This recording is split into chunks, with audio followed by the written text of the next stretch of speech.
Thank you. We're going to get started.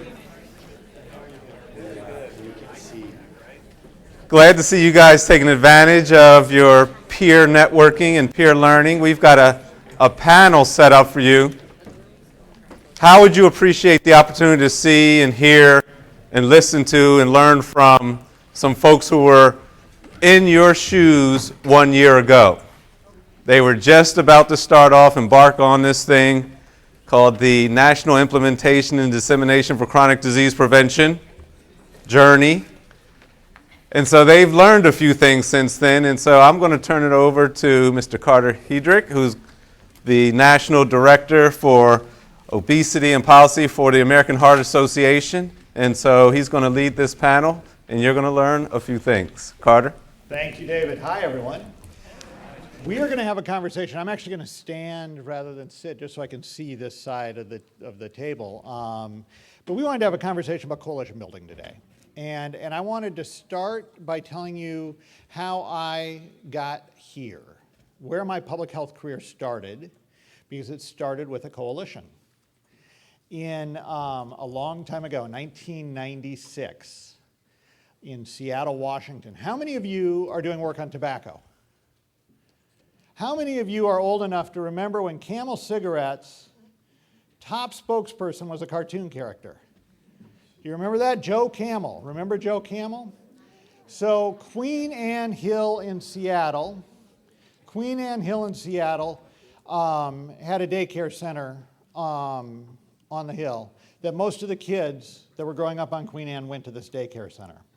To get to it, the moms had to drive down and around and then back up a little bit to get to this daycare center. And when they drove down the hill and then back up a little bit, they had to go past a Joe Camel billboard. There's a kid named Jack Wilson. Jack's now in his 20s, but Jack was a little boy at the time. Jack's mom was Kathy, and Jack learned, among the first words that he learned, were the words, yes, no, mom, dad, and camel. And his mom didn't even realize that. Kathy and Eric, his dad, it didn't even dawn on them, right? And then one day, Kathy's driving Jack to daycare, and Jack says, camel. And Kathy thinks, how in the world does my son know the word camel? There aren't that many in Seattle. It took her a couple days. And then one day, she's driving Jack to daycare to drop him off, and she looks up, and there's Joe Camel looking down at her. Now, Kathy got mad, right? So Kathy called the billboard company. The billboard company was owned by a guy named Barry Ackerley. And Kathy called the billboard company, and Kathy was upset, and so she wasn't going to be denied. She got Barry Ackerley on the phone, and she said, Barry, I need you to take that billboard down. You have to drive past it to get to this daycare center. And Barry, in language not suitable for a kid of Jack's age, told Kathy where to go. That made Kathy more mad. So you know what Kathy did? She started to build a coalition to get rid of the billboard. She called the Heart Association, the Cancer Society, and the Lung Association. And she said, hey, I've got this problem with this billboard. Can you help me? So the Cancer Society, the Heart Association, and Lung Association said, sure, we'll help. And they called Barry. And Barry gave them the exact same response. So they brought a group to the table called Washington Doc. And so now you've got a slightly bigger Doctors Out of Care. Now you've got some doctors at the table. Washington Doc said, hey, you know what? I think we can get some grant money. And rather than just pulling this one billboard down, let's see if we can get rid of all the billboards in King County, Washington. They went out and they got a grant from a brand new organization called the Campaign for Tobacco-Free Kids. They used the money in that grant to hire me and a friend of mine named Cindy Lewis. And they said, hey, could you guys devise a campaign to put pressure on the billboard company to get rid of tobacco billboards in King County, Washington? We worked with the Board of Health. We brought more stakeholders to the table. and we were able to get rid of all tobacco billboards in King County, Washington. But it all started with a little boy named Jack, his mom named Kathy, and their willingness to bring people together. I would not be here today had they not started bringing people together. It wouldn't have happened. My public health career may not have ever taken off. It was the first public health job I ever had. There is real power when you bring people together. And we're going to spend a lot of time over the next day and a half or so talking about bringing people together. And we're going to kick that off today with what I think will be an interesting conversation with our panelists. And we're going to talk about how you bring people together to form coalitions to build power to create change. Molly Kimball, Chris Sherwin, and Sarah Hope are with us. I'm not going to do formal introductions. We're going to get right into the conversation. You'll get to know them a little bit through the conversation. And I want to start a little bit with Molly. And Molly, I'm going to ask you to share a little bit of your experience. Molly, we are in Molly's town. And so thank you for having us. We are glad to be here. Molly is the founder of Eat Fit NOLA, Oceaner's Eat Fit NOLA. And she's been bringing chefs together to create healthier meals and has some fantastic experience doing that. And she's also a familiar face. If you're from New Orleans, she's a familiar face. She is a wellness expert for WGNO News and also a columnist for NOLA.com, which is the local newspaper webpage. But Molly, I want to start by asking you where the idea for Eat Fit NOLA came from. And tell us more about how you started this organization and started bringing people together. Okay, so I'm a registered dietitian, and my job, as you mentioned, I do different kind of communications work in the city, but my full-time job is with Oceaner Health System, which is our local hospital here, but I'm actually at Elmwood Fitness Center. So Elmwood is owned by Oceaner. We're a fitness center, several different locations through the city, but I've been there for about 17 years doing more wellness nutrition. And a couple of years ago, our CEO came to me and said, what can we do to have a bigger impact on our community? So we have 3 full-time dietitians there, and as we're there in the fitness center, people sometimes don't even know there's a dietitian because when we're there, our doors are shut, we're working with clients. We'll give talks, we'll give nutrition talks in the community, but he said, what can you do to have a bigger impact and have this really have an impact on health in a broad way. So the idea for Eat Fit NOLA was actually my husband's idea.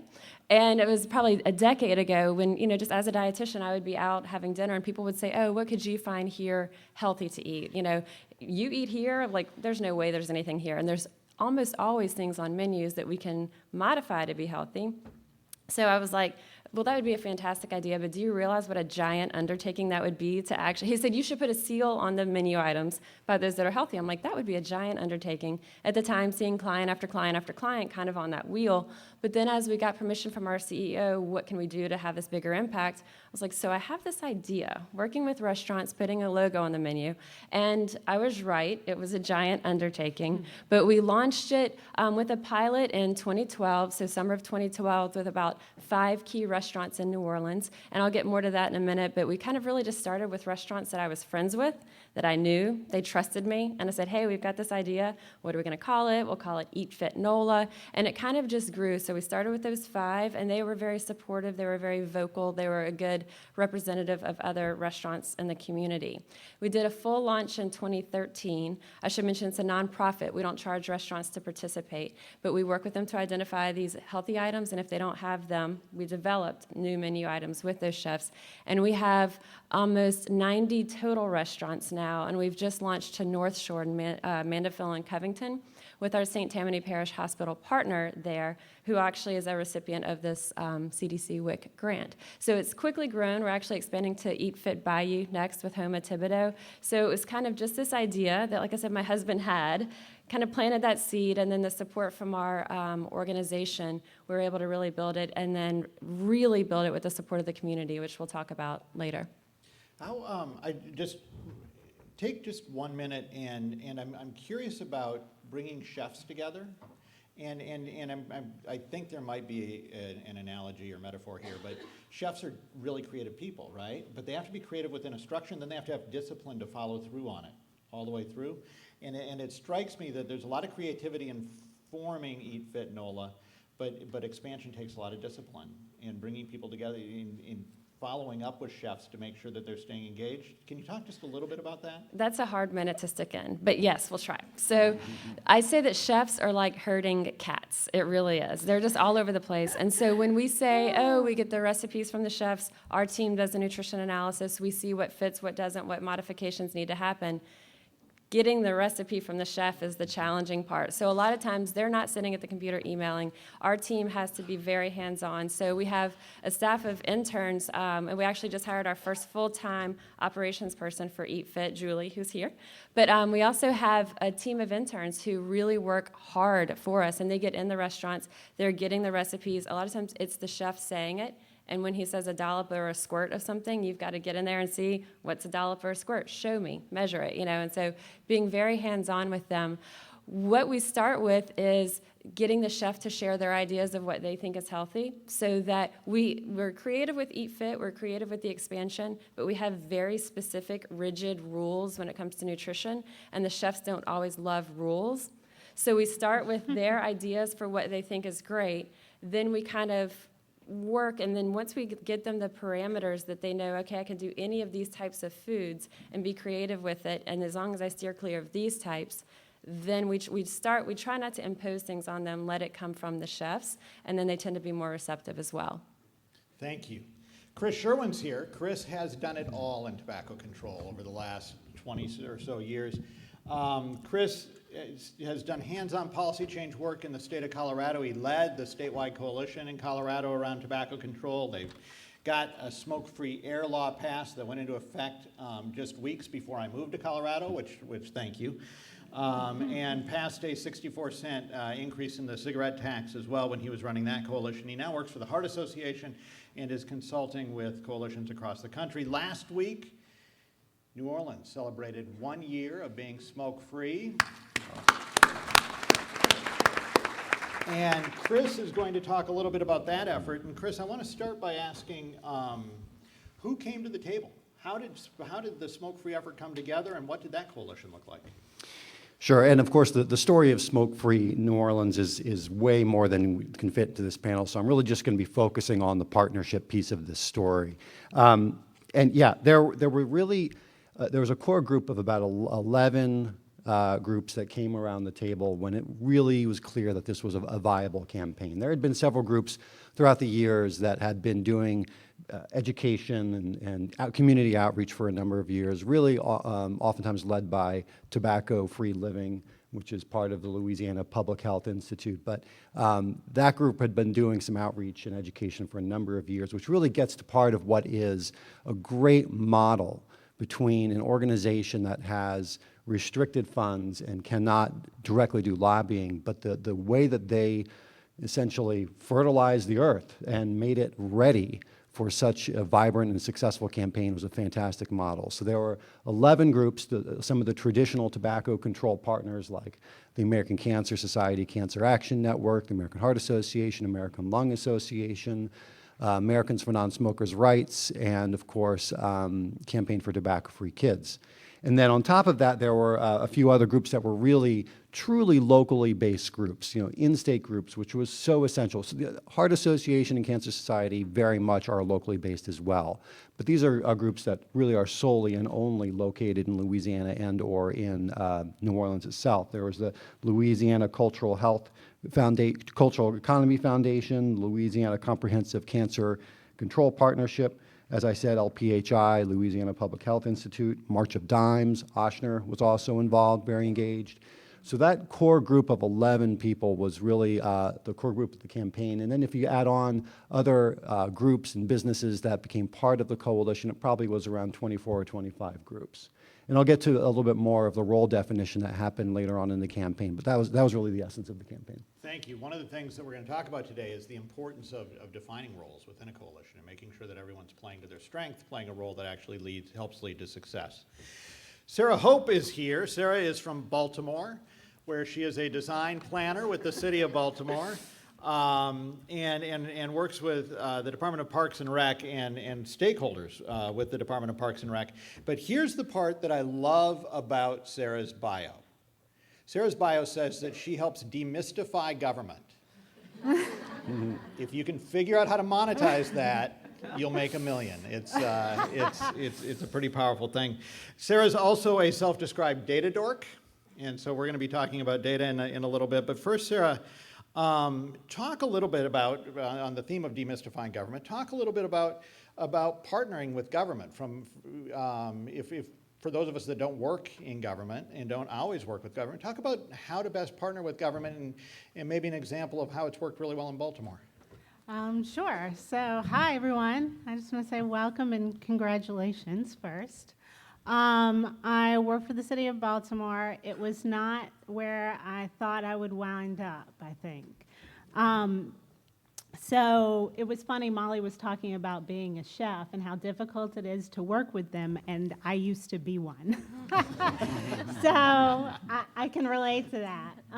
And sort of through that route, I realized that I had a love of providing people with a healthy experience. And so when I came to the Department of Recreation and Parks, it was sort of that perfect fit, because as a landscape architect and working on planning initiatives, I got to partner with a lot of different groups to sort of show them how they could build this access to physical activity. We have an amazing community garden program, so it allows people that are low income to grow their own vegetables and have this really positive outdoor experience, which we all know there's such a beautiful connection between being outside, just what it does for your peace of mind, and then being able to exercise outside, because that's the one place where you can do it that is free.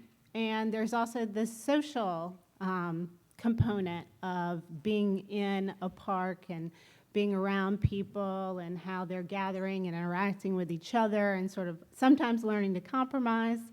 And what I realized that when I started working with different groups of people who really wanted to implement projects on our property was that the path was not clear.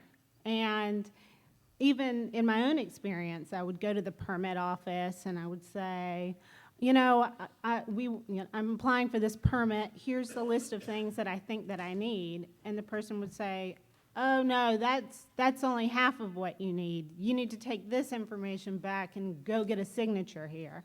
And I think that with government, you can get really complacent, that there are people that have worked there for a long time. And what was unique was that I kind of got to be the new person in our department. And because of the way that I'm paid, which is out of a different source, I have more flexibility in how my time is spent. And so it was really, I found myself answering the same emails over and over again. Like somebody would email, and eventually they would get to me, and I would give them all of this information that they needed to know. And I was repeating it so much that I was like, I have to create a document that outlines all of this information, and it gives people a clear path. And I think what is really frustrating about partnering with government is that it can be really slow. But there are reasons, and I think that the way that you can combat that effectively is to understand that that's just going to be one of the issues going into it, and to be clear about what those timelines are. And so when people realized that in this policy and procedure document that I outlined of all these things they needed to do in order to get a right of entry to enter our property, the types of stuff they needed to show to the permits office, who they needed to talk to, what the rules were for stormwater stuff, it made it much more clear. And then I put, like, this process will take this long, and this process will take this long. And it was so helpful for people to understand that if they were starting, what they were getting into. It's like, okay, so 7 months from now, I will be able to implement this project. And I think that it's so helpful to have that information and just to know going into it so that you can plan for it. It also means that in the back end, I'm not getting an email every week, with somebody saying, why isn't my project happening yet? Why isn't my project happening yet? And so it really has made sort of a great relationship with the partners we have, because they can plan and they know what to expect. It's interesting, Chris, because Sarah talks about understanding government and understanding the role government can play and understanding how to work through those processes. And one of the key lessons for Smoke-Free NOLA was making sure that everyone at the table, at the coalition table, understands roles and responsibilities, and that if those are clearly defined, you can actually build a much more effective coalition. Can you talk a little bit about the experience here in New Orleans and how the coalition figured out who was going to play which role and take on which responsibilities? Yeah, and just to be clear in terms of my engagement with this campaign, as Carter said, I provide technical assistance and support to tobacco campaigns across the country. I'm not based in the state here, but that perspective I have, I think, is really allows me to speak to this NOLA campaign in a way to really frame this as truly an outstanding and model campaign. When you look at smoke-free campaigns across the country, they are tough. They are hard. The groups really have to stick together.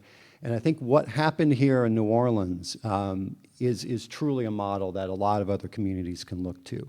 So again, there is the education and community outreach side, and then of course there is the actual lobbying side. And I'm going to be talking a little bit here in terms of the big picture because all of that needs to happen effectively for any good campaign.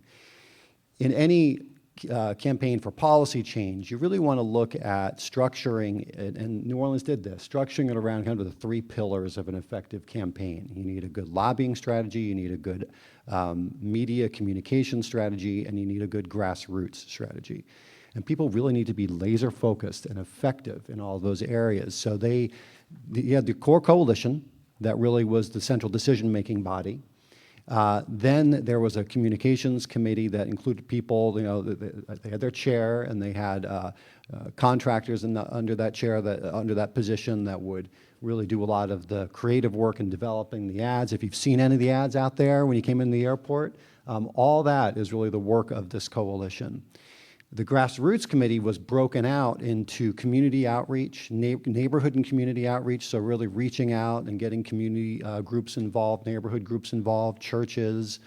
There was a fantastic musician outreach group. Of course, with how much prominence music plays in this city, there are so many, I still get chills just thinking about it, some of the stories that came from the musician community to really galvanize support for this, because these are the people that truly are so impacted by breathing in secondhand smoke, in addition to the workers. And then there was a bar outreach group that did a lot of reach, trying to get other workers involved.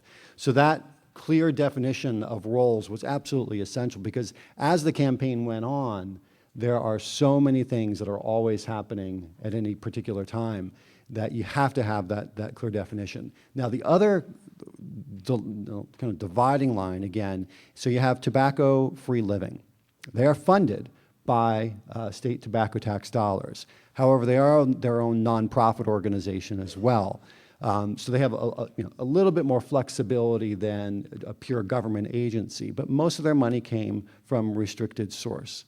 So they have done, since 2006, have been doing community outreach, doing education around the dangers of secondhand smoke, with a particular focus on exposure to workers and why it's so dangerous to workers to be in that environment. And what was so great, it was because they had spent those years really laying that foundation, they could continue that education process throughout the entire campaign. And very, very importantly, and this is where all partners can come together without having to worry about the line between lobbying and non-lobbying. Once the ordinance was passed, it's time for implementation. And as you can probably imagine, in a city like New Orleans, especially since the casino was included in the law, that post-ordinance implementation work was critical.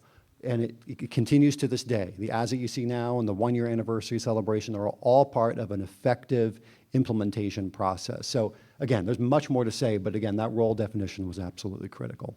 Chris talked about the years that went into this campaign, right? It wasn't something that they did quickly. It took a lot of time, it took a lot of planning.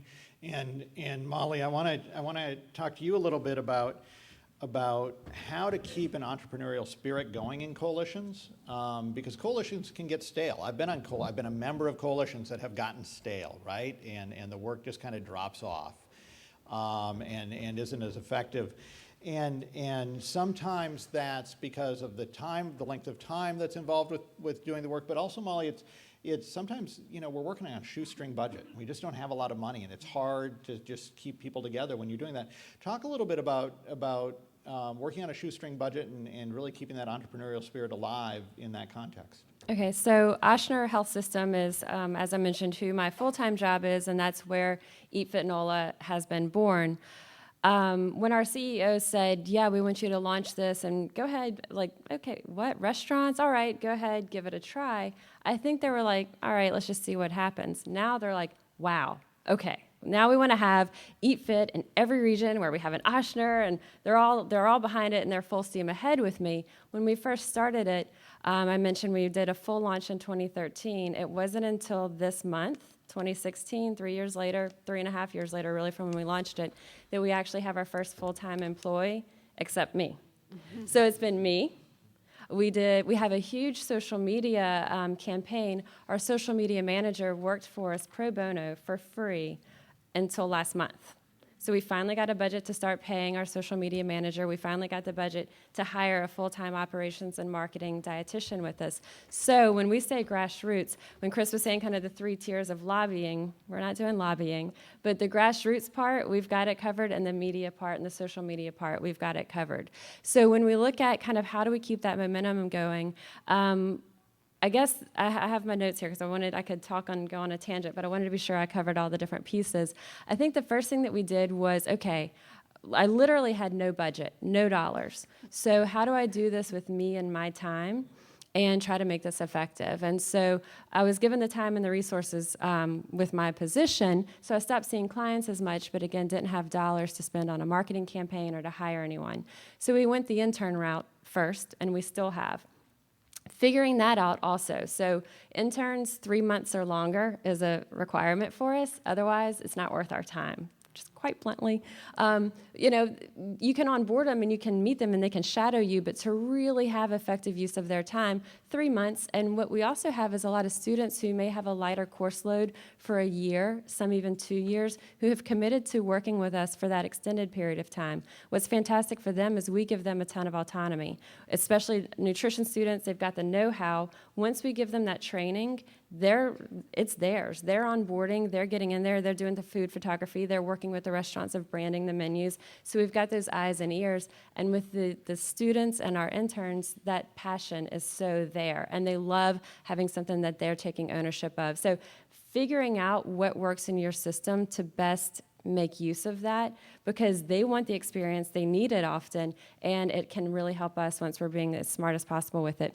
We made a point to not make this an Ochsner program, an Ochsner-centric program. So it's about the community. So, okay, what can we do? How can we get out in the community? So being very accessible, being available, and also working with like-minded organizations. I think the group that you were talking about with the lobbying or the campaign with musicians was the New Orleans Musicians Clinic. Groups like that, we have Tales of the Cocktail. Of course, that's an event here in July in New Orleans. But Tales of the Cocktail works with us to have lower sugar, better for you, calorie-controlled cocktails. They have a huge following. I have to say, it was excellent. And I was like, "What is this little thing?" And we're like, "Oh, it must mean that there's less sugar." Or Yes, something. so it's New Orleans. You've got to have cocktail guidelines, right? So, but Tales of the Cocktail has a huge following for their event in July, for example. So let's partner with Tales of the Cocktail. Well, that led to a partnership with the New Orleans Musician Clinic. So they're like, our musicians, our late-night server industry, they want healthy late-night dining places. So the Musicians Clinic reached out to a lot of the late-night places and said, hey, we want y'all to be part of Eat Fit NOLA. So it's working with organizations that the Musicians Clinic may not come to mind first when you're thinking working with chefs and implementing things on menus, but how can we work with the community in different ways that maybe aren't traditional? We work with a lot of like-minded organizations, one being Fit NOLA, the city's health department. So fantastic. We work with them. They do a lot of increasing access to health and wellness throughout the community, but not something specifically that deals with food and restaurants. So the Fit NOLA initiative with the health department and Eat Fit NOLA partner perfectly together. And as luck would have it, an app company called Food Care approached us and said, hey, we want to use New Orleans as a pilot to launch an app to show what we can do in other regions. And so we now have an Eat Fit NOLA app in partnership with the city that was free to us. And so you can download, you can look and see the restaurants that are around you. I'll also mention the app company wanted to let you guys know that if any of y'all are working with restaurants, that y'all would have access to the software that we use for recipe analysis for free. So that's something that is a huge thing for them to offer. So I'll have my contact information after, but the company is called Food Care. If y'all forget to ask me after, it's ken@foodcare.com, but he wants to give that to you guys for free. He's seen the benefit of working with us, and he's got a larger plan of working with different communities, and this is right up his alley. So there's all these different types of organizations that we have collaborated with and been very give and take. So not just one-sided of, hey, we have this Eat Fit NOLA board we want you to be a part of. We don't even have a board. We don't really officially have a coalition. When people have mentioned coalition to me, I'm like, we don't have a coalition. What are you talking about? But then I go through my list of all these community organizations that we work very closely with, and we absolutely have these tight relationships. We just don't call it a board or a coalition. But we're there supporting them and vice versa. Looking at what we can do that's not money that helps these organizations. So when they're saying they're doing something healthy, when they have Ochsner's Eat Fit NOLA there next to them, it validates them. So finding what we can offer. The other thing that we did is we branched out from just restaurants. So we're in the Superdome with Eat Fit NOLA. We're in our zoo with Eat Fit NOLA. We'll soon be in our airport with Eat Fit NOLA. So branching into these other areas of the community to kind of keep that branding front of mind and get people thinking of it again, even if they're sipping their cocktail. So being really kind of creative and crafty of how can we get this message in front of people. Basically, the bottom line is trying to make it easier to make the healthier decision.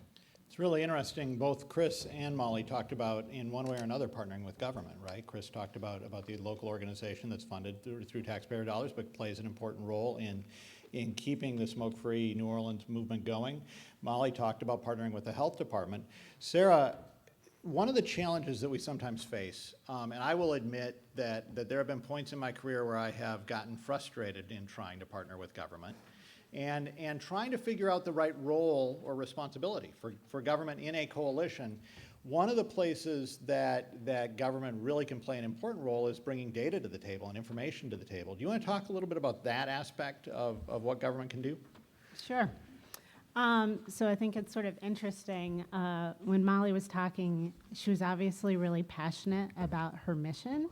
And one of the important things to realize in government is that there are people in government that feel the same way you do. And it's just a matter of finding those people who can help you implement. And so it was funny, when I was hired by the city of Baltimore, they actually asked me to do an assessment of all of their playgrounds, because what had happened was there was a huge task force created in the mid-90s that wanted to address play deficit, essentially. And they looked at Baltimore City, and there were a lot of people informing this process, from nonprofits, from government, from Johns Hopkins, and they decided that because the city's resources were so limited, that they wanted to put playgrounds in places that would be most impactful. And what they noticed is, I don't know if anybody has worked with Kaboom or has tried to implement a playground, but playgrounds are really expensive. And as we sort of, as I came to find out how expensive they were, basically this task force decided that they would spend a lot of money putting playgrounds at schools because kids are required to go to school. And so a lot of the playgrounds that were in parks that were next to schools came out, and new playgrounds went into schools. But what happened was there was this huge momentum, and so it was like 100 playgrounds all at once. And at the end, 10 years later, they had sort of this disaster because they didn't know how to maintain them, and it produced this really challenging sort of situation. So they hired me thinking that I was just going to go around and write down what was broken on the playground, and because their end goal, I think, was to figure out how much it would cost to fix all of them. And they didn't know that that was not my end goal. My end goal, thankfully, was to, because I came from this important place where providing children with healthy options, whether it was through cooking, whether it was through teaching, whether it was providing physical activity, that essentially I was going to, if I was going to go around to all these playgrounds, I was going to collect as much information as I could. And one of my favorite classes in school, and I feel like I should tell everyone to take it, was Design and Human Behavior. And it taught you to go to a site, to remove your assumptions, and to really observe how people use it. And so I went to these playgrounds, I collected this massive amount of data, and because my end goal was to make sure that they were going to put playgrounds in places where they were really getting used, and that the designs were going to be really, that they were going to address what kids really liked. Because when I was going around, I would go to playgrounds and there would be 40 kids on a playground, and the adults would be talking and the kids would be playing, and half of them weren't even using the equipment, you know? So it's like, what's happening here? And then I would go to sites and there would be 2 people using it. And so I got to get all of this information, and I think that process was so helpful for our department, and it sort of led into all these other partnership possibilities because we had all of this data that suggested where we should value things. And I think that it can be sort of intimidating to think that you need to collect all this data, and what kind of data do you need. And I think that it's important to just sort of dive into it, to not hold yourself back and worry so much about it, because things sort of reveal themselves. And so what I realized when I was looking is, you know, kids really like the swings. And we had stopped putting swings on our playground because the cost of the rubber surfacing was so expensive. And I came back and said, hey, we don't need to give them any playground equipment. We just need to give them swings, because kids like to move, that, you know, that they like the motion, it's exciting, it's an experience you don't usually get to have. And so it wound up being this great sort of blanket experience for our department, because I was able to use that information when we partnered with the University of Maryland. They wanted to do an access to physical activity sort of map and evaluation in Baltimore City. And they were looking at parks as units. And I had to say, a park is not a park, it's not a park. An open space of grass is much different in value to a community than one that has a basketball court and a playground. And so we were able to take the value information that we have and overlay it with their map. And it was sort of this beautiful relationship, because when you work with government, especially in government agencies, we're only asked to report on what we own. But what we own in terms of physical activity is not the whole story of Baltimore City. And so the University of Maryland was really able to take the time to map all that stuff, and then we were able to overlay the qualitative data. So they came with more quantitative, and we overlaid that qualitative data. And so the end result was a really good understanding of the resources that were in Baltimore, and it's one of those things that I continue to share as we partner with other agencies and other people. So we buried the lead on this conversation. We've talked a little bit about appropriate roles and responsibilities for coalitions. We've talked about making sure that you keep an entrepreneurial spirit so that you can work through challenges. We've talked about about the importance of data and integrating data into your coalitions and into the work that your coalitions are doing. But we buried the lead, and the lead is this. There are two parts of this discussion we haven't had. The first part of the discussion we haven't had is a conversation of how you pull together a multi-stakeholder group and make sure you've got the right people in the room. And then the second conversation that we haven't had is the question of how do you develop once you've pulled those people together, how do you develop a shared vision? How do you develop a shared vision that results in a clear focus? What are the processes that you go through for that? And that's the part where we want to bring you into the conversation. So what we'd like to do, we're halfway through the session. What we'd like to do for the rest of the session, we'd like to take 7 minutes right now, ask each of you to pair up at your tables and have a conversation about one of those two questions. How do you pull together a multi-stakeholder group with the right people, or how do you develop a shared vision that results in a clear focus?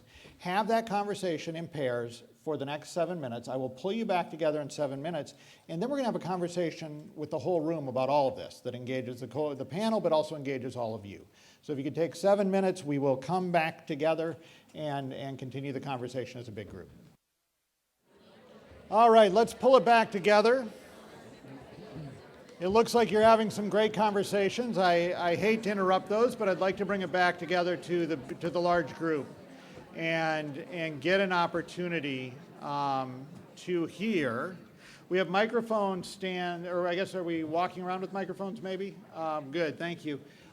We have microphones. I would like to know who has a good answer, an interesting answer you'd like to share on the question of how do you pull together a multi-stakeholder group with the right people? Who took that question on and would like to provide some feedback?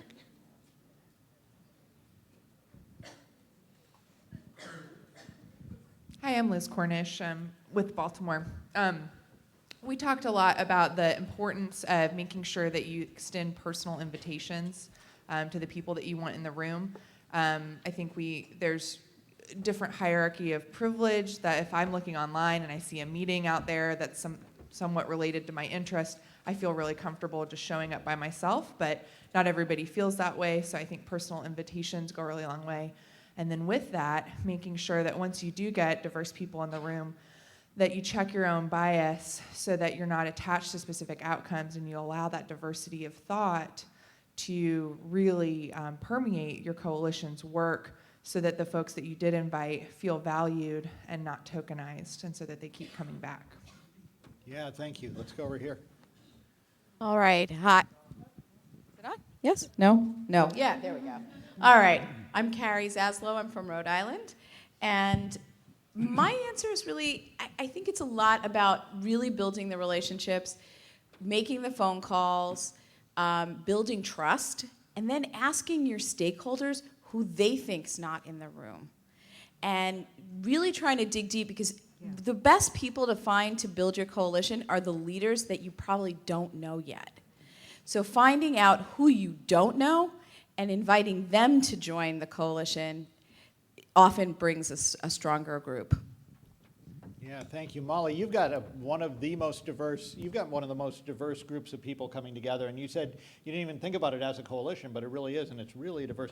How, as you did that outreach, how did you think about who you needed at the table?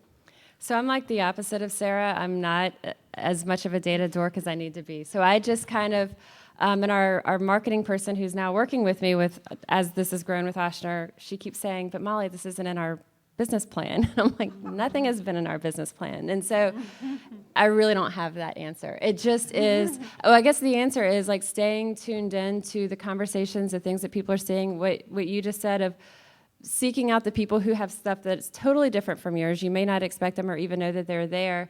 And a lot of times our intern group will say, hey, I've heard about this organization and so, we'll connect with them. And again, not just asking them to come to a meeting, we're saying, hey, what events do you guys have that we can help out with, that we can support you in? And then that's what really starts that relationship instead of just asking them to be on a committee or a board.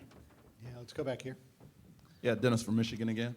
When it comes to building a coalition, I personally believe that you build the coalition in your mind first. You have to plan for it. So before the phone call, I think it's important that you kind of have that conversation prior to talking to the individual, because they're going to ask you things like, how much time is it going to take me? What's in it for me? Because everybody is looking for something out of spending their time. So you have to plan for that mentally and have answers for people or responses for people in order to gain their commitment. Yeah, and I think it actually it's a great point, and thank you for that. It leads to the idea of a relationship, right? It's not just a make a phone call and see what you can get. It's about building a relationship. But then it's about developing a shared vision, a vision that everybody can grab onto. Which of you talked about developing a shared vision? Do we have a pair that talked about that? Shared vision. Can we go over here and then we'll come back. We'll come back to you. And it'll be all right. I'll come back. I will make sure. We do. Let's talk about developing a shared vision. That's I'm Janine Rethy from Loudoun County. And with our coalition, about a year into it, I think one grant or another asked us to create a mission statement and bylaws. And we kind of begrudgingly did. But it was a really good thing that they made us do because it kept us focused. We have our mission statement on every agenda that we have. And so it's there. And so at the beginning of every meeting, all the stakeholders will go around and say what's their agendas, what's going on in their organizations. And so organizations can oftentimes partner with each other, either during the meeting or after the meeting. And so it's been very fruitful for each of them to have the other partners help them with whatever there is going on in their organizations. As far as what's in it for them, that's oftentimes, most organizations have had lots of really positive kind of side experiences from it. Even though, so as we're hearing about these, we can hear these kind of themes that are going through, and if they're in line with our mission statement, then we go with them. And that's kind of following the energy that's going on within these groups. And so there's so much work to be done. As long as it's within our mission statement, if the energy's there and it's kind of a shared agenda, it's been successful. Yeah, anyone else on shared vision? Anyone else want to chime in on that? At all? Chris, you want in? Specific to smoke-free campaigns, this is a little bit more granular than shared vision, because I think the vision's pretty clear, but it's important to really clarify what does that vision actually mean. And for those of you who've been involved in campaigns, one of the best practices that we always recommend, strongly recommend, is to have the deal breaker conversation. So that people may be coming around together to support a policy change, whatever that policy change may be.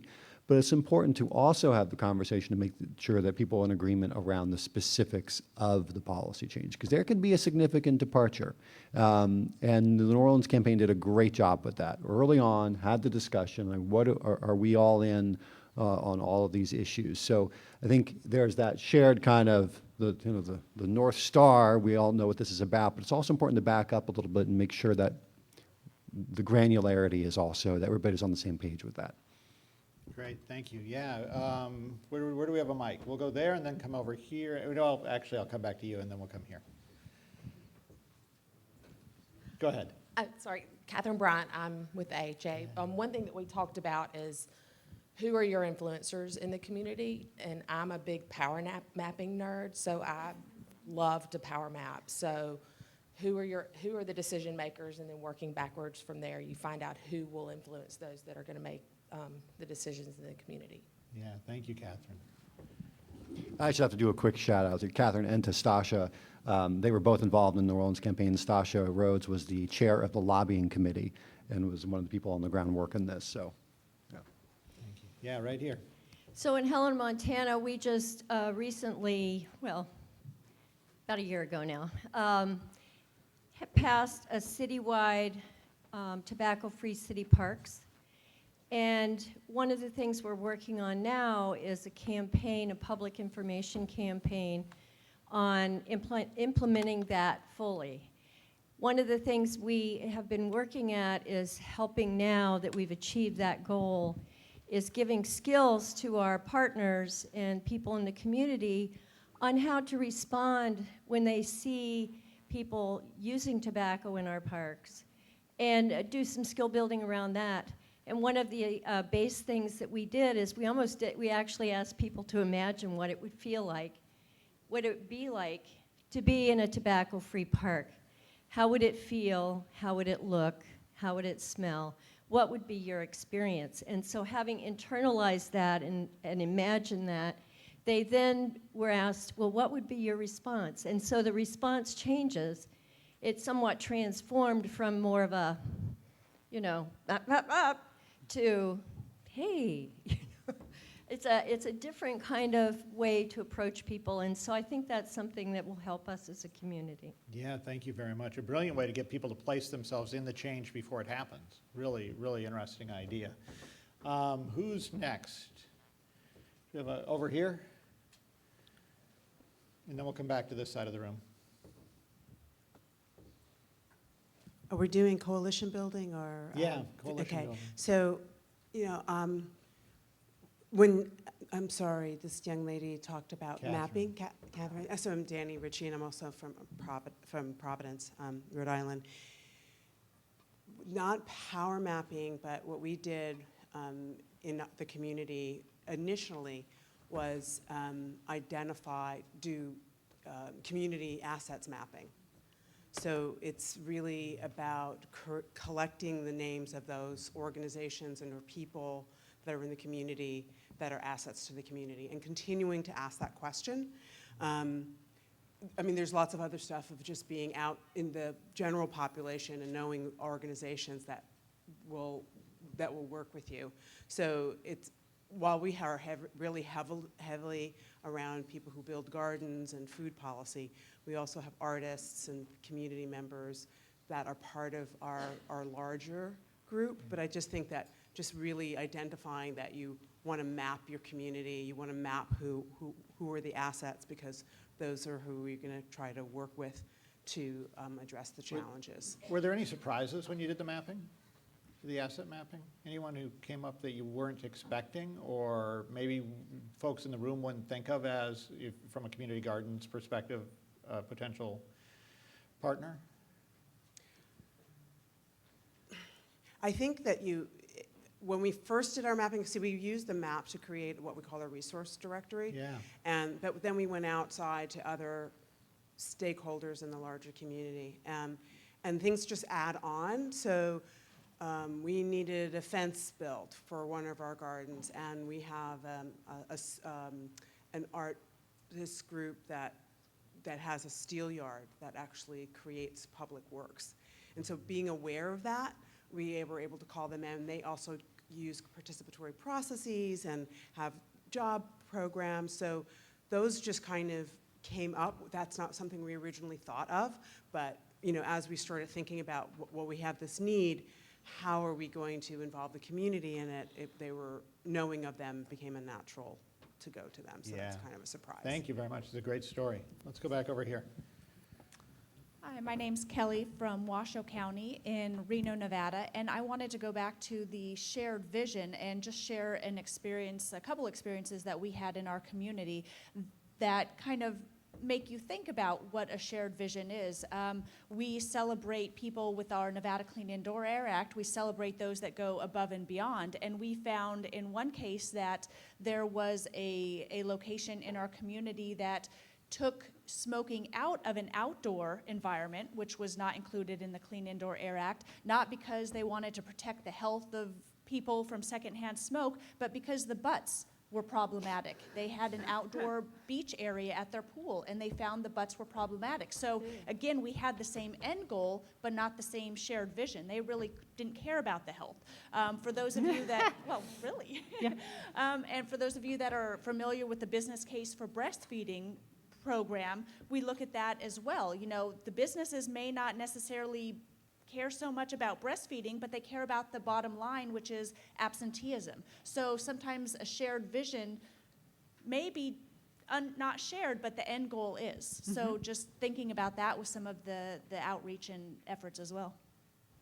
Yeah, thank you. It's a great point and important, and it also gets back, though, to Sarah's point about understanding how people are looking at things, right? I mean, Sarah talked about on a real granular level how people use the community, use community resources, right? How they use a park or a playground and where they go. But it's that on a macro level, right? It's understanding what people really care about in the community. And so you might have someone who cares about getting rid of cigarette butts, not because they care about people smoking, but because there's a bunch of litter they want to get rid of. And I think we saw that in Texas as well with their Don't Mess with Texas campaign years ago, which was all about litter and cigarette butts. Let's go back here. Hi, thank you. Judy Robinson's Design for Actor Sacramento. So, I mean, we're hitting on a lot of similar points, and nice segue, because connecting those intersections and leveraging the resources really makes for great collaborations. And even if there's a jumping off point before the end goal, finding where those commonalities are really helps to build more the cross-sector teams, which is much of what we're about.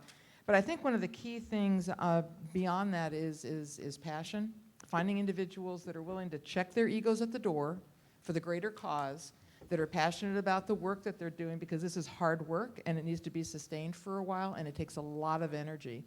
And in addition to really identifying the folks that are the decision makers, even more importantly, are these folks that are passionate, that are part of this collaborative, really are the influencers. We know how decision makers make their decisions, and it really is at the hands of a lot of the influencers, and we have that capacity to do that. So thank you. Yeah, thank you. And Sarah, it gets back to your point. There are passionate people everywhere, right? And passionate people in government. And I think as we think about it from a coalition perspective, and Sarah, I think important to find where those people are with passion for whatever you're working on and bring them in. Yeah, so there's actually what the Department of Recreation and Parks doesn't do well is market itself. And what I've noticed is that there's a partnership organization that's a nonprofit doing work in our parks, and they sort of build communities and help address some of the issues that we're having. And the way that they were able to find so easily these partners was because they had this massive marketing campaign where they really were talking about the work that they were doing on social media. They have about 20 employees, and they trained their employees to go out at every community meeting and talk about the work that they were doing. And by doing that, people came to them who were passionate, you know? And I think that it's important to realize that there are these free methods, you know, like social media, that you can use as your tools to sort of help get your stuff out there, and people will come to you. And those are going to be the people who are the most passionate because they're essentially willing to volunteer their time. And I find that so many times, you know, when I'm partnering with a community and they want something to happen in their neighborhood, there's the one person in the community that's passionate about it, and they will write all the grants, they will do everything that it takes to get the money to make the impact. And I think that marketing what you're doing is really valuable. Yeah, thank you. Let's go back here. This kind of piggybacks on the shared vision comment, but goes to coalition building. I think it's really important to recognize that when you're building the coalition, you may have shared vision, but everybody at that table has a different agenda. And it's important to have transparency and I always call it putting your cards on the table. Everybody should be willing to put their cards on the table and talk about what that individual agenda is and be really transparent about it, because otherwise you're going to have stumbling blocks and not know what those individual agendas are. And if you can be as transparent as possible about what your funding needs are, how much time you can commit, you know, what your individual vision is as opposed to the shared vision, because sometimes you do have an individual vision as opposed to the shared vision. It's important to be transparent. Yeah, thank you. I actually want to speak a little bit to what Sean was saying through a process we're going through right now. The Department of Recreation and Parks has a really great relationship with the health department because they realized that while they have all of this policy, they don't own any property.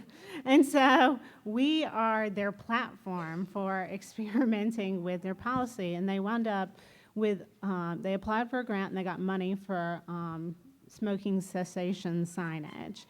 And they didn't have a place to put it. And so I know, right? You applied for a grant, and now what do you do with the money? The implementation part was sort of like, okay, now we have to figure this out. So they came to us, and I think initially they had, you know, their marketing.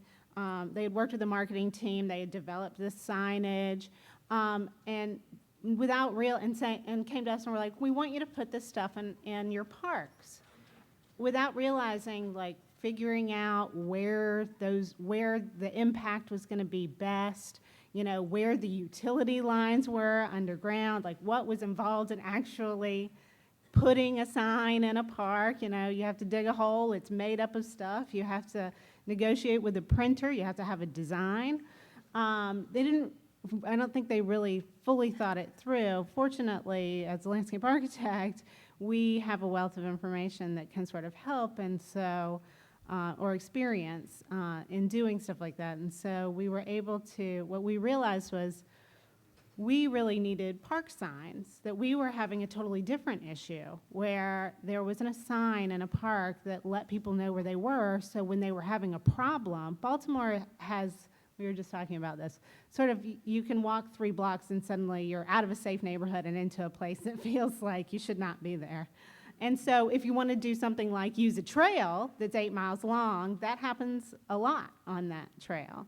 And there were issues where people didn't know where they were when they were calling 911 or when they, you know, when they were witnessing something that they felt made them feel unsafe, that they didn't know where they were. And we had really wanted to put these park signs out. And so we were able to sort of come to a compromise and say, well, we want this, and we need these rule signs to be in the parks that tell people what they can and can't do. But one of the rules is that you can't smoke within 50 feet of a playground, of a ball field. And so they were able to use some of their funding to print our signs, and then we were able to use the marketing materials that they had made to sort of put them back into our sign standards so it looked like they went together, and then we backed our signs with their messaging. And so we got what we wanted, and they got what they wanted. And so it's been exciting. The signs will go in this summer, and actually it's like a YouthWorks team is going to be putting them in. So it's just circulating all of the information and targeting the groups that it's important to. Yeah, thank you. We'll go back here. Hi, I'm Derwin Facto from upstate New York, and I think looking for partners too in unusual places. We've partnered with a very large correctional facility, and bicycles that are beat up and broken go over there. The inmates fix them, paint them, and we give them out at Christmas time. So bikes can go out to hundreds of kids that parents certainly couldn't afford a bike. So the prison loves it. The inmates actually love this program, and there's a waiting list to get on to fix it. So thinking outside the box sometimes on who your partners may be is a good idea. I love that. One final comment in the back. We'll get the mic over to you. Do you have one or not? No, you're good? All right. Well, it's been an interesting conversation, and one that I've appreciated. I like the idea of passion. I've seen lack of passion kill coalitions, right? But I wanted to take a minute here to ask each of our panelists what their one key takeaway from this discussion that we've had here is. Sarah, I'll start with you, and what's the most important lesson you're going to take away from today's discussion? Wow, that's a big one.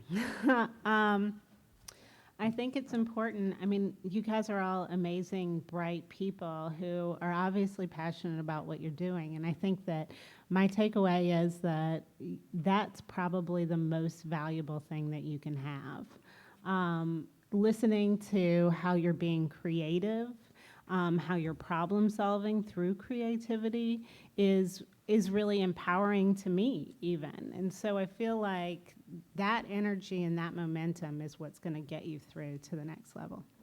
Great, thank you. Chris? So hard to boil down to one, but you know, I think, and I'm going to cheat and kind of put 3 into one, is the synergy between that passion, that willingness to check the egos at the door, which again, getting back to the New Orleans campaign, we really saw this was a true partnership with the role definition. When those really can come together and you can build a vibrant and energetic and effective coalition, so much can be done. You know, New Orleans, we're also seeing incredible work being done in other communities. Texas is just knocking it out of the park right now with their local smoke-free campaigns. Mississippi is doing a great job. So it's not, the exciting thing is it's not just New Orleans where this kind of work is happening. And Molly? So I think what I heard a lot of y'all saying too is finding creative ways to work around the different barriers that come up. And sometimes finding those creative ways to work around the barriers also open the door to some of the communications with other organizations that we didn't expect to be there. So I think that being persistent and not letting a no be a no. I always look at it as a no, but maybe there's a way we can do something, you know. I think, to Sarah's point, we can have the greatest programs in place, but if we're not marketing them and letting people know, so finding, again, creative ways to let people know that you're there and what you're doing. Branding, we've just finished a brand revision that actually gives us a more clear, concise brand, easier to identify and easier for our restaurants to implement it. I mentioned that we, like with Eat Fit North Shore, and as it expands, we have to make sure that it doesn't get muddled, and as we're in different regions, it doesn't get muddled. So how do we do that? So that's been a takeaway and a learning experience for us is concise branding. And then I think finally, keeping it organic and not forced. So, no matter how many different lists we make and whatever we think might make sense on paper, if it's just not the right fit, we kind of have to go with that gut to some degree also. And some of the most unexpected people and organizations can be so incredibly beneficial to us. And then finally, surrounding being passionate about what we do, and then making sure that the people who are on your team are equally or more passionate so that they keep that drive and that momentum going. Yeah, sure, Chris.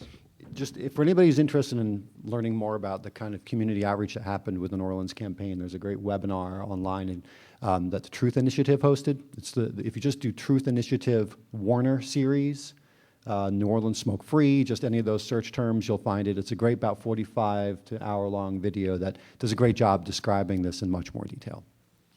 It has been fun helping organize this panel discussion and getting to know these panelists because they are all passionate about the work they do, and it's been fun getting to know them. So please help me in thanking them for all the work that they do.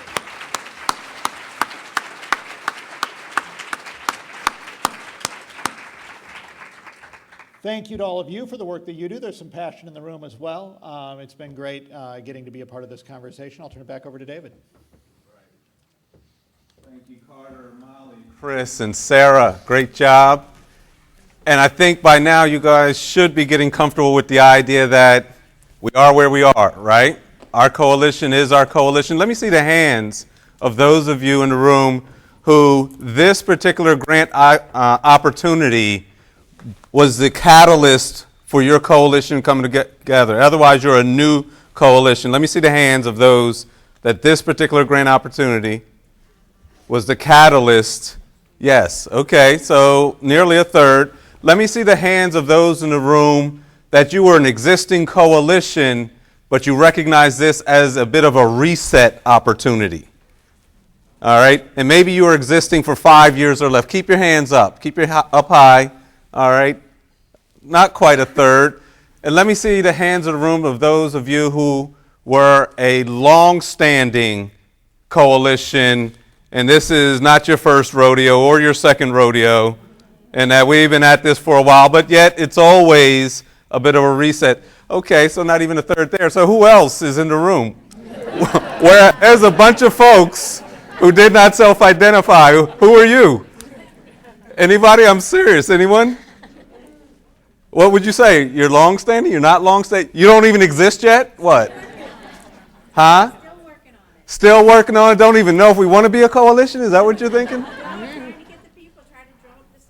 Oh, okay, so you just feel like you're at zero right now. That's what you're feeling like. We have a few people, like a subcommittee of an existing coalition. Okay. Still finding our footwork, trying to get everybody on board and not just into their individual concerns.